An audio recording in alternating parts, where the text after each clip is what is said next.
when so many people feel so blah and feel so meh and feel so flatlined and feel so numb, why is it that we don't know, the general public don't know this word? Because unless you know what it is, you just think it's what your life is in the modern world.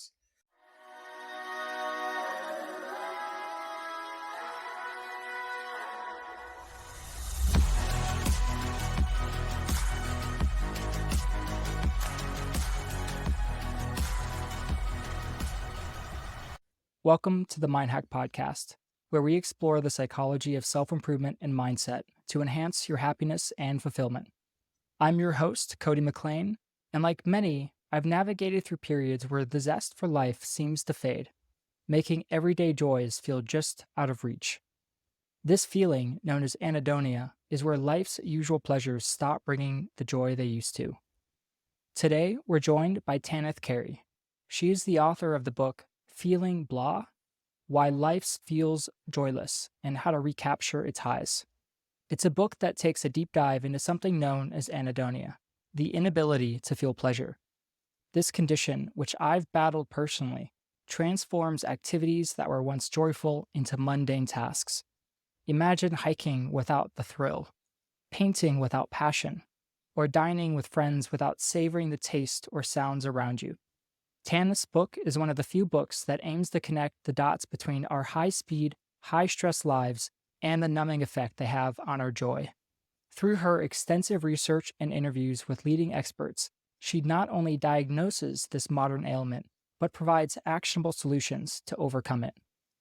Her work is particularly enlightening on how factors like diet can influence our brain's chemistry, how a Western diet rich in sugars and processed foods can inflame our gut and brain, disrupting the production and flow of feel-good chemicals like serotonin. In our conversation today, we'll explore key strategies from her book to reclaim the vibrant life you deserve, discussing everything from the biochemical underpinnings of joy to practical steps for re-engaging with life's pleasures. Join us as we discuss how to break the cycle of blah and spark a renewed sense of excitement and fulfillment in our everyday lives. Tanith, welcome to the podcast. Thank you so much. So I'd love to start out and just ask, what inspired you to write Feeling Blah?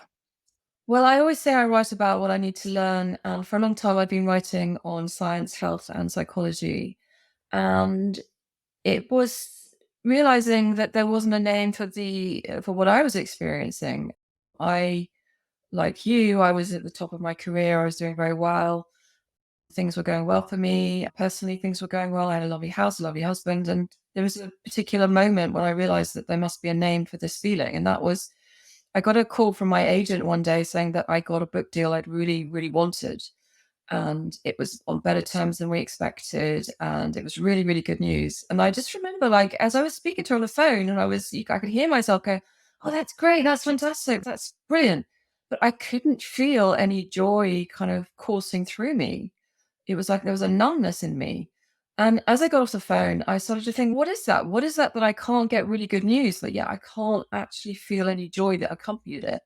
And I'm a very curious person. I'm a Gestalt therapist in training. As I say, I've always been interested in understanding myself and others and bringing the science into the mainstream. And I started to go and search what this feeling was. And fast forward a few years, I kept thinking about it, and I had some talk therapy, and it didn't seem to sort of solve what it was.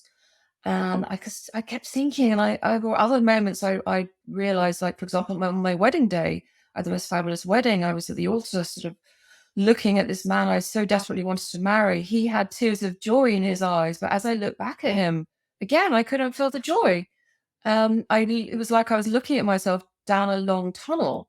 So as I said, I went to talk therapy. No one had an explanation. And then I started wondering what this was. And then one night I was lying in bed and I was Googling, and my husband was asleep next to me. And it was kind of felt like a guilty secret that I should be Googling, why aren't I enjoying my life? When I should feel so grateful for it.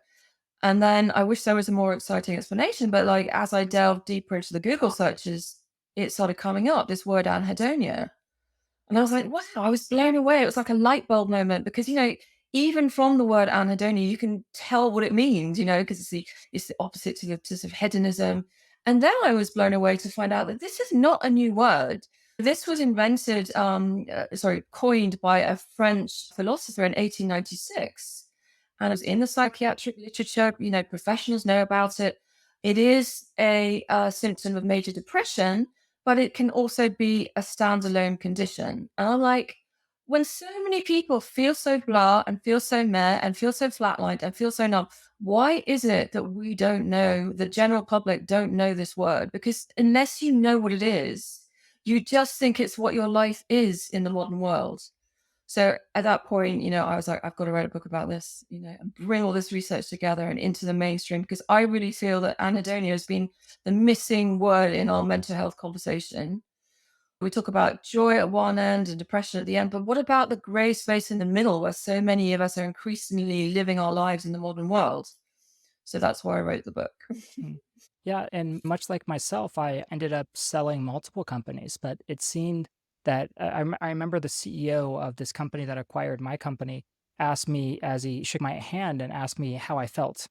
And I just responded like, okay, but we have a lot of work to do because I had to hand over the logins. They had to do their due diligence. And it was still like this whole process that still required a lot of work. And I was immediately just moving my brain on to what's next. And even after I sold that company, I never really looked back at that to have that sense of gratitude or appreciation for all the hard work that I put into it.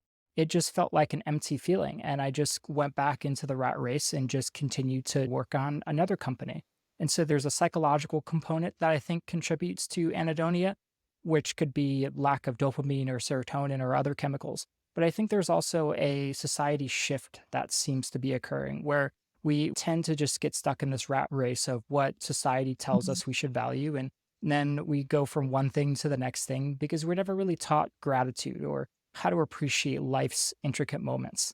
But with that said, I'd love for you to explain what exactly is anhedonia and why do you think it's becoming more prevalent in today's society? Yeah, so anhedonia is the loss of joy in things that you used to enjoy. It's often a numbness, an emotional flatlining, a kind of mess feeling, an apathy, kind of hopelessness. It has a hopeless flavor to it, and a kind of Groundhog Day feel. And it's like that feeling of being at Christmas and knowing that you like Christmas, but not really being able to feel the joy of Christmas, or being at a party and everyone else seems to be having a good time, but you kind of feel on the edge, or you're on the other side of the frosted glass, and you're kind of, if you're laughing, you feel like you're faking it. You're never completely in the moment. That to me is what anhedonia is. I think there are so many reasons why anhedonia is on the rise. I think a lot of that's about the way there's a big mismatch, I think, between what our brains were designed for and the way we're using them now. I think that we've been told in modern capitalist societies that we should be happy and like that should be our default state. But really, if you look back, as I do in the book, and you go back to the evolution of the human brain, the human brain is not a happiness generator, it's a survival machine. It is designed to make sure that you survive that day with various different defenses and wiring so that you react to threats and that you live to tell another day, and then you pass on your genes so that the human race gets continued. So I think, the human brain is wired for short, sharp spikes of cortisol. For example, typically, like if there's a bear on the horizon or there's a snake in the grass, then the human brain is very good at kind of raising those levels of cortisol so that it can react in the appropriate way in order to survive. But the thing is that we now live in a society where the human, although we're not in life-threatening situations most of the time, cortisols are constantly our cortisol is constantly being spiked by the 24-hour news cycle, by emails, deadlines, social media, and it never gets a chance to reset. Now, what happens now in this is that basically, once cortisol is raised significantly, it takes an hour to disperse again in the body. And that makes sense from a survival point of view, because if you've seen a bear in the distance, you want to make sure that you're on high alert for the next hour to make sure it's not still lurking in the bush. But the thing is that when our cortisol levels are constantly raised and never get a chance to reset, as they don't with tech and modern phones and stuff like that, then it starts to dial down the chemicals of pleasure and joy, which are dopamine and serotonin. So basically, cortisol is winning out, and it's like it's suppressing our levels, and it's basically derailing our brain's reward system. So even when things are going well for us, it's just not that easy to feel that good again.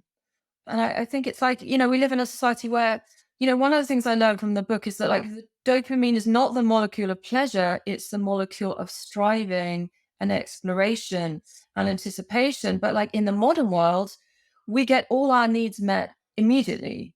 Like 100,000 years ago, we wanted to go and eat, then we would have to go and look for that fruit tree. Now, if we're hungry, we could get pizza delivered to our door in half an hour.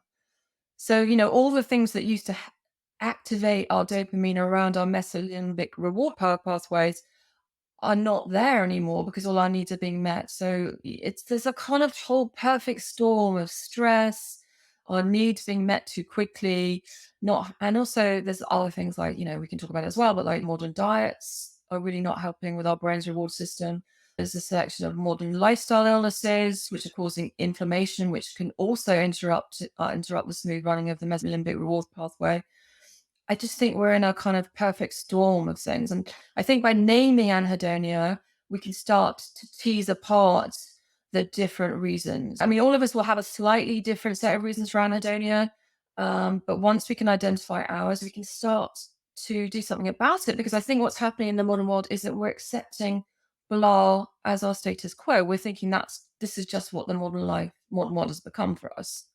And I think that's not a great place to be, really. In your book, you note that there are three parts to anhedonia.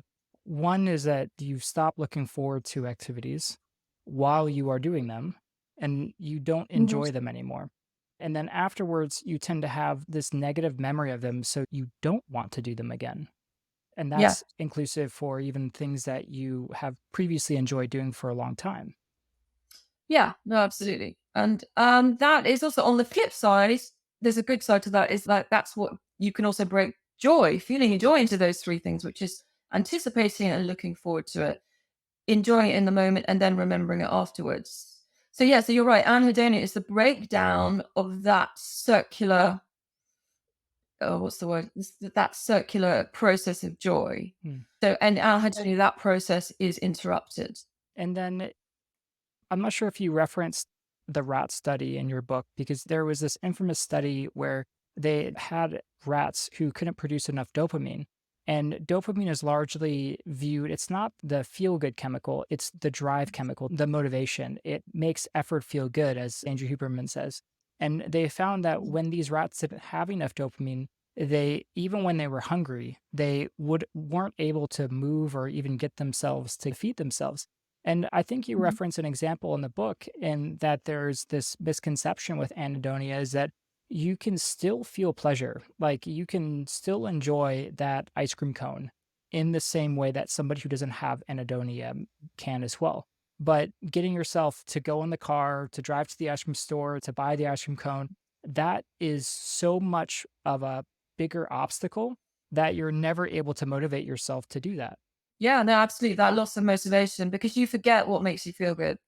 Mm. So you starting to do it because as I say, your mesolimbic reward pathway, it's just offline. It's not going to be fixed right away. So I totally agree with you on that front. It's like that's why one of the things I do is to bring back the anticipation to my life.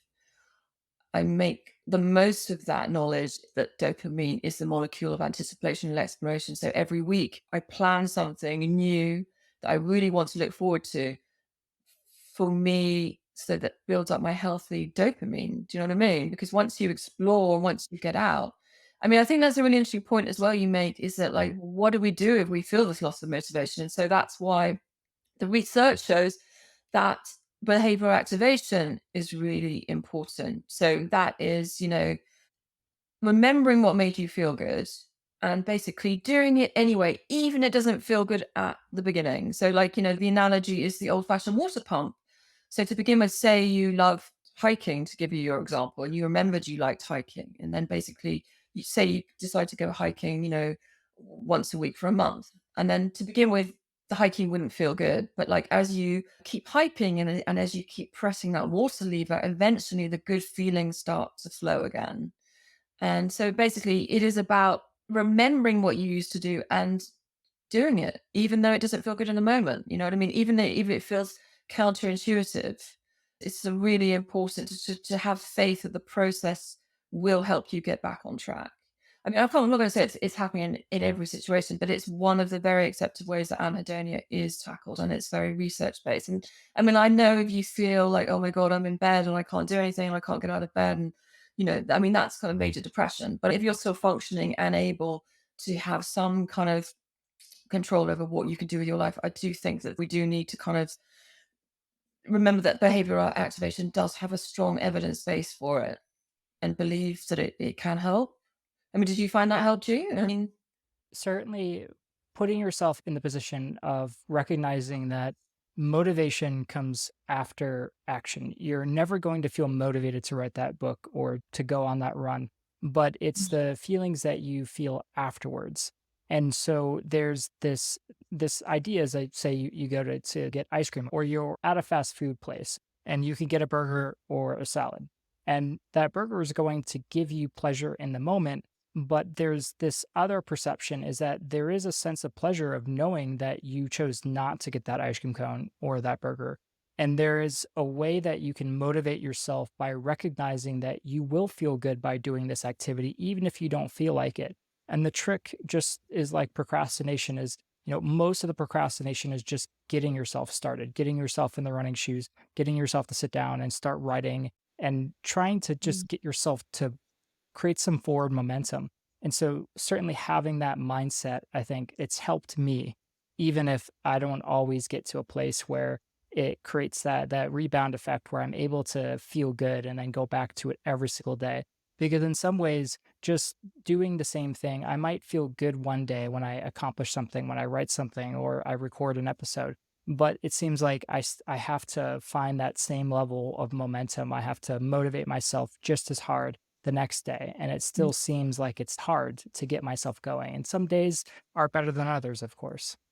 mm.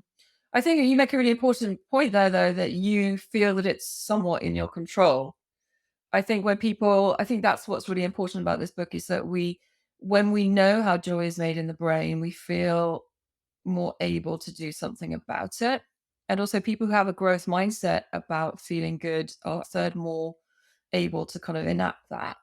So it's also a kind of you feel. It sounds to me like you feel in control of some of the inputs that you feed your brain, and you don't feel at the mercy of it. Do you see what I mean? I think that's when people lose hope or that they lose faith that they can do anything about how they feel. I think Mm. that is a real. Yeah.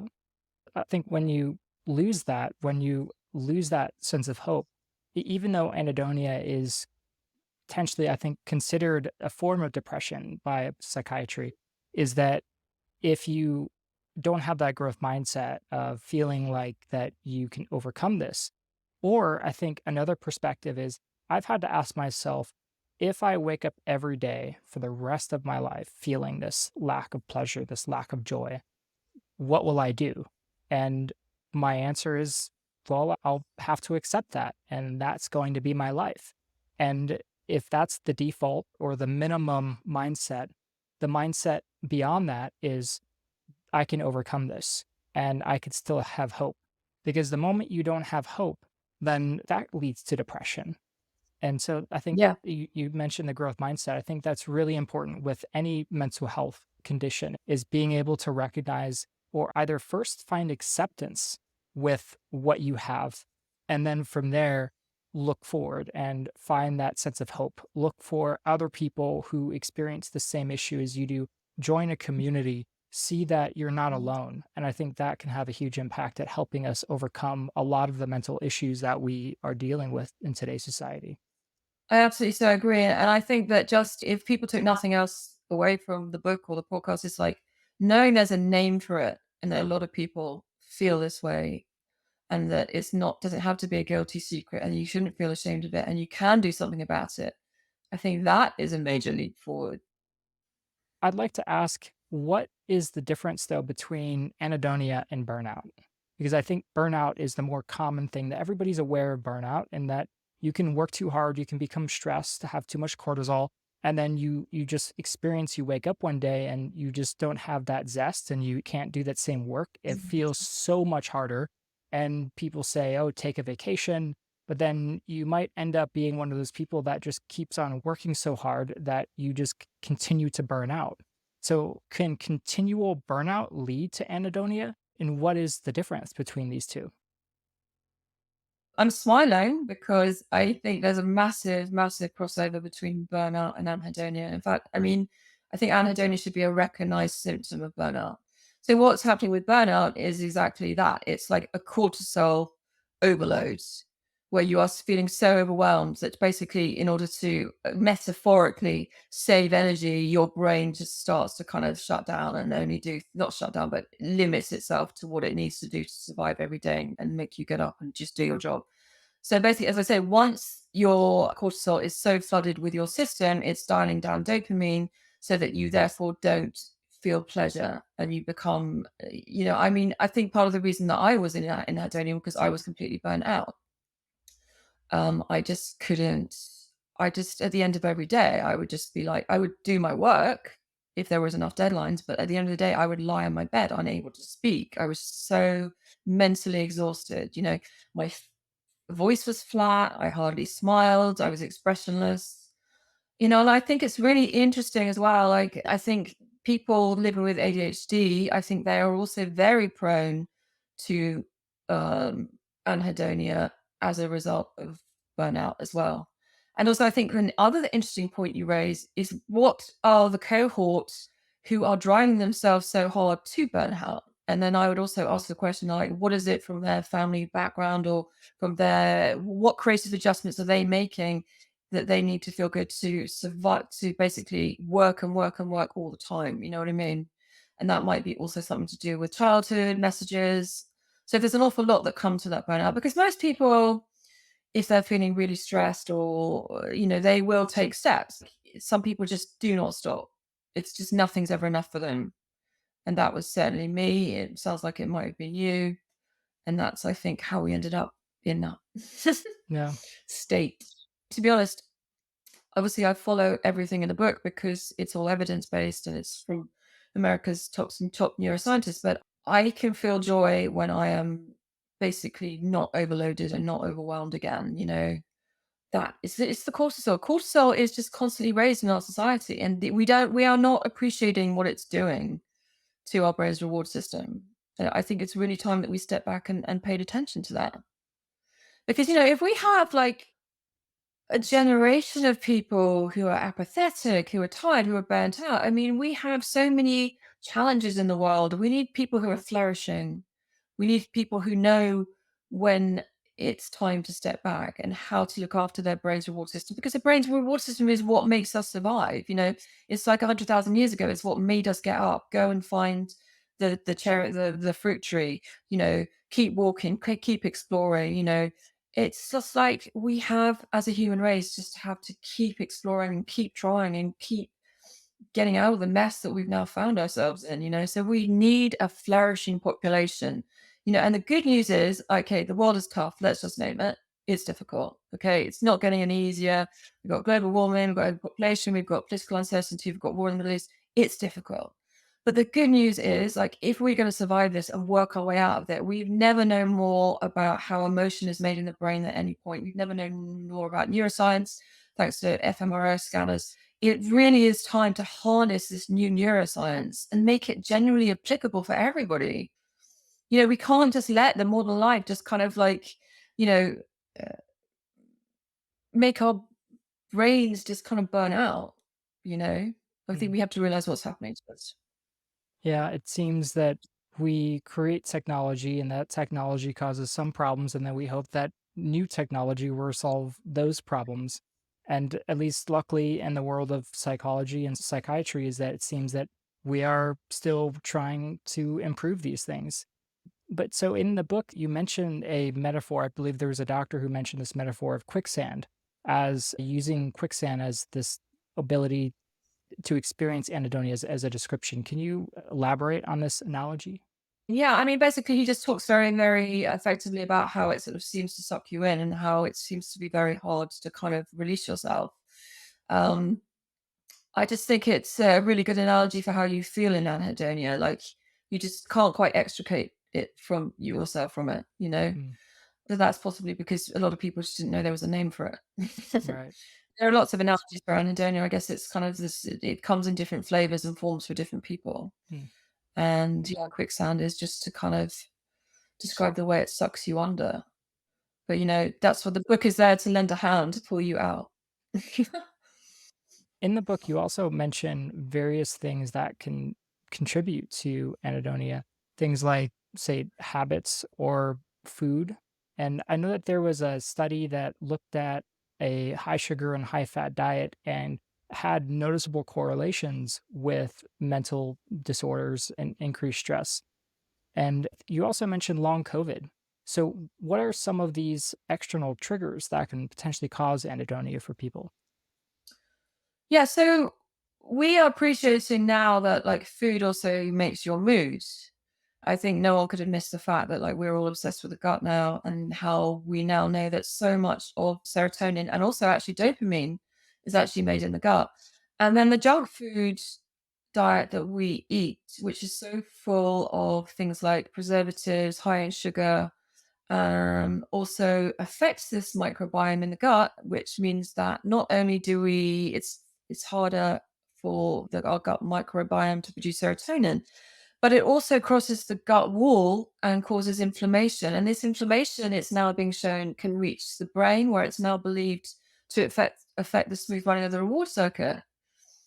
So on top of that, I mean, no wonder. I mean, we're not only more sedentary, we're not only getting outside less, we're also eating foods that are actually contra-indicating to what we really need to be eating to feel good.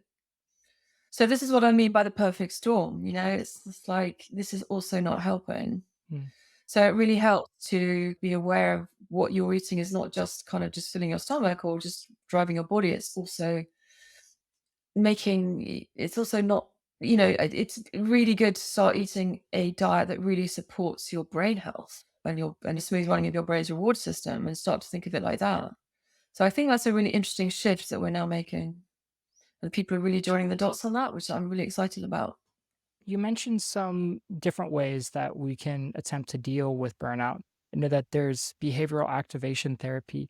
Could you expand on that and any other methods that you say personally tried that has helped you overcome anhedonia?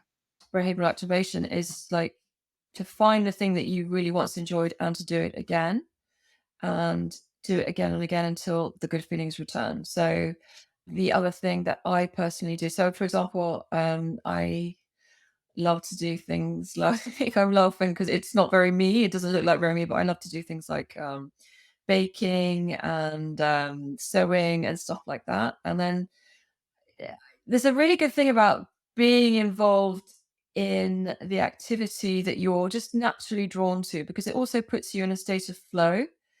And when you're in a state of flow, the stress hormones start to reduce and the feel good hormones start to circulate. And you're also in the here and now. So I'm a really big believer in doing what your spark is. Like every person has a spark, and that is something that even as a child they were drawn to without any adult sort of encouragement. And it's something you just do naturally, and maybe you find it easier than other people. And often the clues are in childhood. So I'm really a big believer if you have anhedonia is remembering what your spark was in childhood and then returning to it. And then allowing yourself at least some time every week just to kind of at least an hour, because as we say, it takes at least an hour for the cortisol levels to drop to basically enter into that activity completely. I really think that we need to put our phones away more. Also on that topic of what we do, like with our phones, even if we are not using our phones are constantly there. The research shows that even if they're just out of reach, we're aware of the possibility that there could be some incoming text or message or something we need to attend to. So I think for at least an hour a day, if possible, to put your phone away and let the cortisol reset down to base level so that you can then allow your feel good chemicals to start circulating again. That's another one I'm really, really keen on. I'm really keen also on the concept of interoception, which I think is really exciting, and that is taking the time to notice how the physical sensations you are feeling are adding up to your emotion.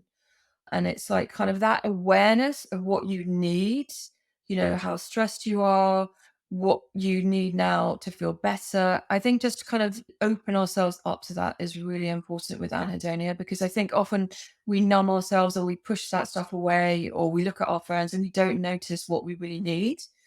So I think that awareness is just probably, I mean, obviously you can, I don't think interception is the same as mindfulness, but like it is about stopping to notice. Another thing I'm really keen on is glimmers, which is a kind of a somatic idea, which is like, even if you're having a really stressful day, there will be moments of joy in there. And that once you start looking out for glimmers, which are kind of little moments of kind of loveliness or joy in your day, and taking time to notice, maybe for like, instead of just moving on and moving past, say there's a cat purring on the street that demands your attention or just wants you to stroke it, or there's a beautiful flower on your way to work. Instead of just kind of just ignoring it and just saying you're too busy, but just take a moment, like say a minute, and allow your nervous system to reset. Again, bring your cortisol levels down so that your feel good chemicals can flow. So, I mean, these are all things like in the book, like a lot of the book is about analyzing anhedonia, like what it is, why modern life makes it more common, and the reasons for it. But then the second half of the book is like a toolkit, and like everybody is going to need a different thing. So the book is about bringing together this toolkit that works personally for you. So those are some of the things I do. And as I say, because I know dopamine is the molecule of anticipation, I plan something every week. I also know that healthy dopamine release is released by novelty. So I try and do something new as well that I look forward to. So it's just to kind of build that up. So it's about like awareness of what modern life is doing to your brain. And then just basically having the courage to say, okay, I can change these dials a bit. I can push that one up. I can push that one down. I think I need this now, and just responding to that. Because as I say, I keep saying it, but like if your reward system's offline, nothing's going to feel good. It's our most basic survival circuit. We have to start taking care of it. So much good stuff in there. You mentioned from interoception, gratitude, awareness. So personally, I have a practice I call reverse meditation, where I get into a chair at the end of the day and then I let my mind wander. It's kind of the opposite of meditation. And so I explore, how did I feel today? Do I feel bad? Do I feel good? What emotions am I experiencing? What might I want to do tomorrow? What's currently occupying my attention? And I explore that. And that has allowed me to really go into my subconscious and look at what's there. And as you said, with our phones, we often like pull out our phone and not know that we're pulling out our phone as a means of distraction. And it's just like whenever you're, say, at a table with friends and you guys are you're out at a restaurant, somebody pulls out their phone. I've noticed I will reach for my phone, and then the moment later, everybody has their phones out because we don't know that we're being triggered by this other person who has their phone out. And we end up being triggered by stress and the daily responsibilities that we have. And then we end up occupying that and distracting ourselves. And so having the interoception to be aware of, what am I feeling? Where is this feeling coming from? Can give you the awareness to be able to take a step back and ask yourself, what am I doing? And you also mentioned gratitude. And I think that's a hugely important one. I practice a gratitude journal every day, where I'd wake up and I would do like the three things. But eventually it got to the point where I'm saying, I'm grateful for air, I'm grateful for water. And I think to some extent it might get to a point where it's not helpful.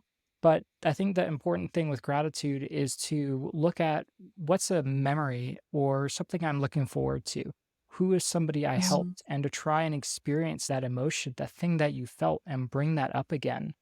And even when I go back to my meditation routine, so often that motivation, it comes not from the doing, because you might end up doing some emails. Say you clear your inbox, you might feel good after the end of that, but at the end of the day, doing your email is not, it's not going to fulfill you, right? It's just, you get a little bit of a reward after that. So those who don't have anhedonia can more easily do their email. But one thing that I've experienced even with this condition is that I can think about what are my goals? What are my long-term visions? And then I try to imagine myself, what will it feel when I accomplish this thing? Who am I going to help when I accomplish this thing?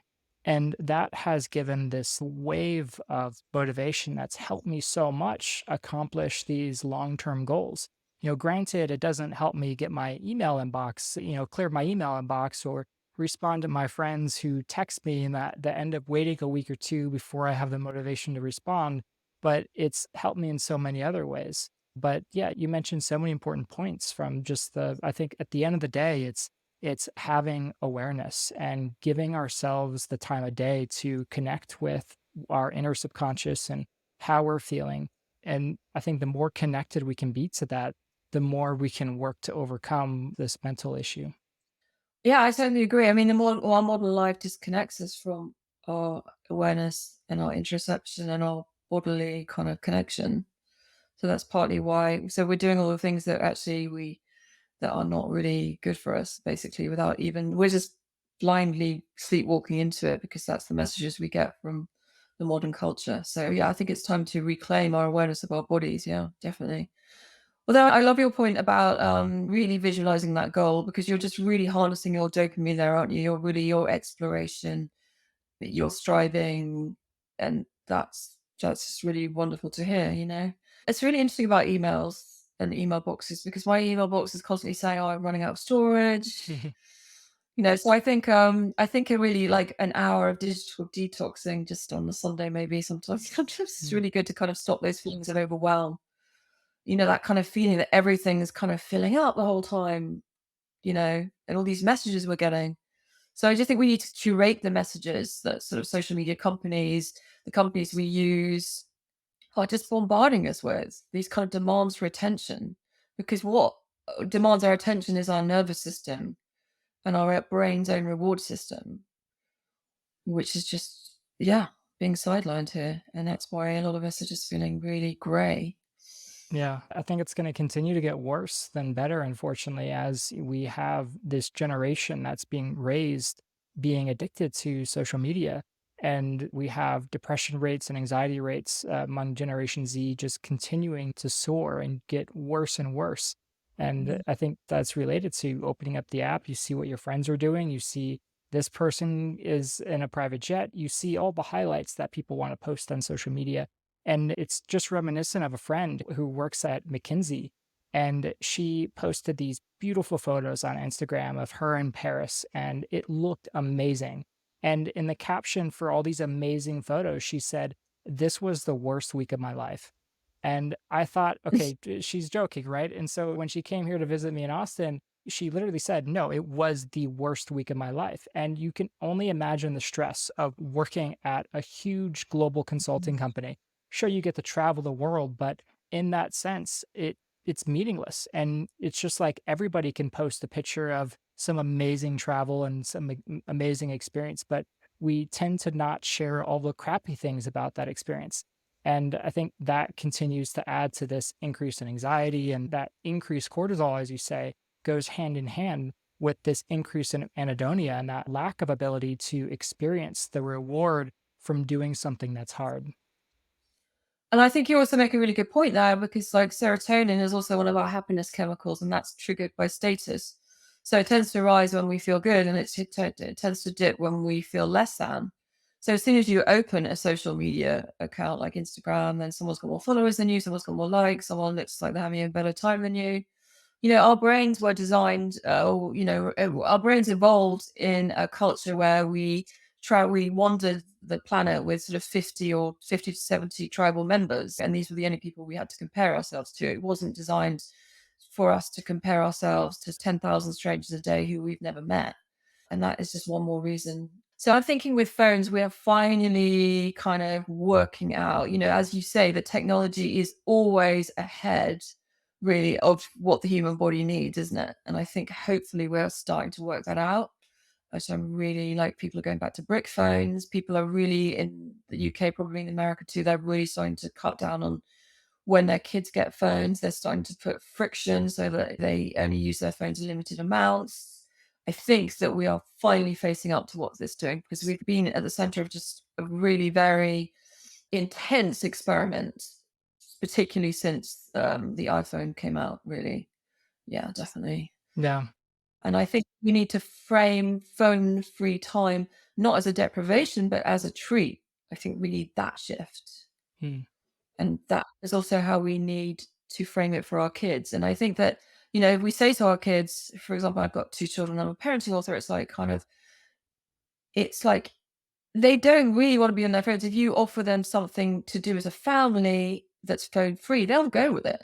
They will do it, particularly in the tween years. And if they learn to enjoy and they learn that introspection, that they realize, actually, I like not having to be a slave to my phone. I like not seeing that my friends got more likes than I have.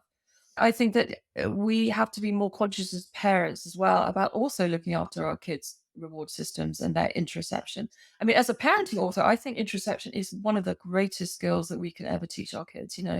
It's like, what do I need now? I feel stressed on my phone. I don't feel good on my phone. I've had enough, and just to kind of really listen to those messages. And because it goes into all sorts of different areas, like, um, they notice when they're drinking too much, how that makes them feel. If they notice that they're stressed, how do I feel now? What can I do about it? Instead of just reaching for those coping mechanisms, which are just make things worse. So yeah, I'm really very keen on teaching awareness to our kids as well, of how they're feeling in that moment. And also, I think, sorry, one more thing on social media is, like, when we are consuming the world for the entertainment of other people or for the judgment of other people, we are not in the moment ourselves. So maybe your friend was taking the most stunning picture of the Eiffel Tower, but she wasn't actually herself looking up at it and thinking, my God, that's an amazing piece of architecture. She was thinking, oh, okay, well, how's that going to look on Instagram? So she is not in the here and now to appreciate it. She wasn't really feeling the joy of it because she was imposing a filter between her and the experience. So I think that's another thing we have to think about. Yeah, that strikes me because I would end up traveling the world and taking these amazing photographs, and I would do it for the sake of taking the photograph. And at some point, I remember being on a beach in San Francisco during sunset and taking a photo, but then stepping outside of the camera and looking at the landscape that I just took this beautiful photo of. And I remember like the wind on my face and seeing the ocean waves and even some of the people there, and that experience, that memory is kind of solidified in my mind. And it's so often we don't have those mindful experiences. And those can be the foundations to having an amazing travel experience or experience of being with somebody. Because they know if you have a loved one and say you have kids and you ask your kids, okay, I can be with you for 12 hours, but I'm going to be on my phone, or I can be with you for 1 hour and give you my full attention. I mean, it's a no brainer what you're going to choose.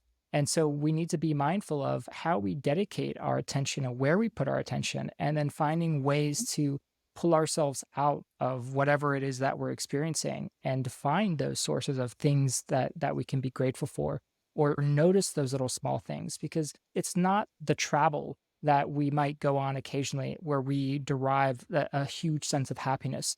It's, say, making that coffee in the morning, smelling the coffee grinds, or taking our kids to school. And we so often overlook that we never stop to notice.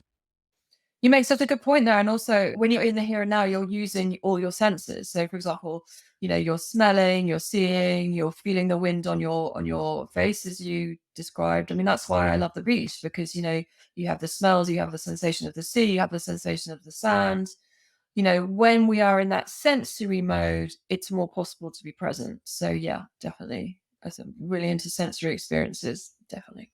Earlier, you said that you're a parent and also that you're working on a new book. I would love for you to share some insights as to what are some of the rules that you're having your kids abide by, whether it's not giving them a phone, and what this new book is about.